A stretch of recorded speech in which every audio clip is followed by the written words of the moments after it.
ಪ್ರಕೃತಿ ಕೊಡುಗೆ ನೀಡಲು ಆರಂಭಿಸಿದರೆ ಏನೆಲ್ಲವೂ ಸಾಧ್ಯವಾದೀತು ಎಂಬ ನಿದರ್ಶನಕ್ಕೆ ಪೂರಕವಾಗಿ ವರುಣದೇವನ ಶುಭಾಗಮನ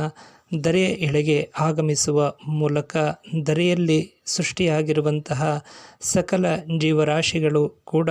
ವರುಣದೇವನ ವರ್ಷಧಾರೆಯ ಸಿಂಚನದಿಂದಾಗಿ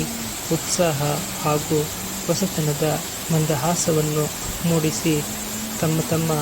ಸಂತಸವನ್ನು ವ್ಯಕ್ತಪಡಿಸುತ್ತಿರುವಂಥದ್ದು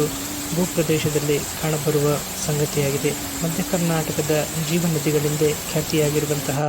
ತುಂಗಾ, ಭದ್ರಾ ಹಾಗೂ ಮಧ್ಯ ಕರ್ನಾಟಕಕ್ಕೆ ಹೊಂದಿಕೊಂಡಿರುವಂತಹ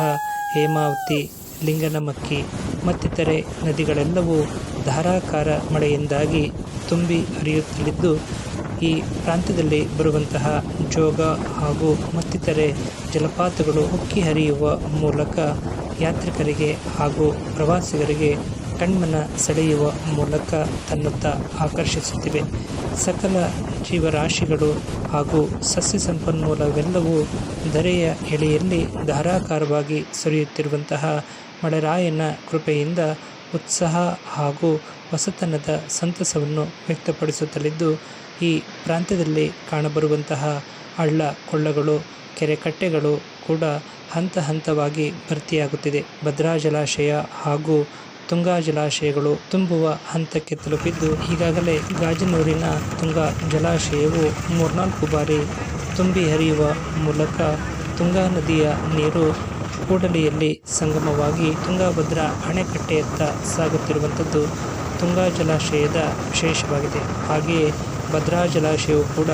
ಪುನರ್ವಸು ಮಳೆಯ ಕೊಡುಗೆಯಿಂದಾಗಿ ಹಂತ ಹಂತವಾಗಿ ಭರ್ತಿಯಾಗುವ ಹಂತಕ್ಕೆ ಆಗಮಿಸುತ್ತಿದ್ದು, ಧಾರಾಕಾರ ಮಳೆ ಆಗಿದ್ದಾದಲ್ಲಿ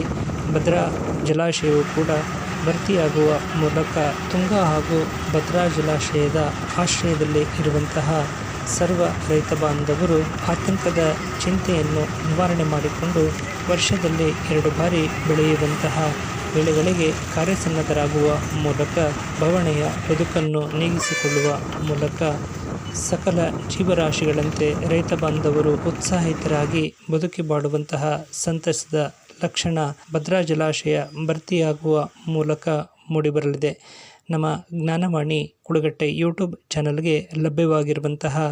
ಮಾಹಿತಿಗಳು, ಚಿತ್ರಪಟಗಳು, ದೃಶ್ಯಾವಳಿಯನ್ನು ಆಧರಿಸಿ ಈ ಸಂದೇಶವನ್ನು ಪ್ರಸಾರ ಮಾಡಲಾಗಿದ್ದು, ತಮಗೆಲ್ಲರಿಗೂ ಮೆಚ್ಚುಗೆ ಆಗಿದ್ದಲ್ಲಿ ತಾವೆಲ್ಲರೂ ಸಬ್ಸ್ಕ್ರೈಬರ್ ಆಗುವ ಮೂಲಕ ಪ್ರೋತ್ಸಾಹಿಸಿ.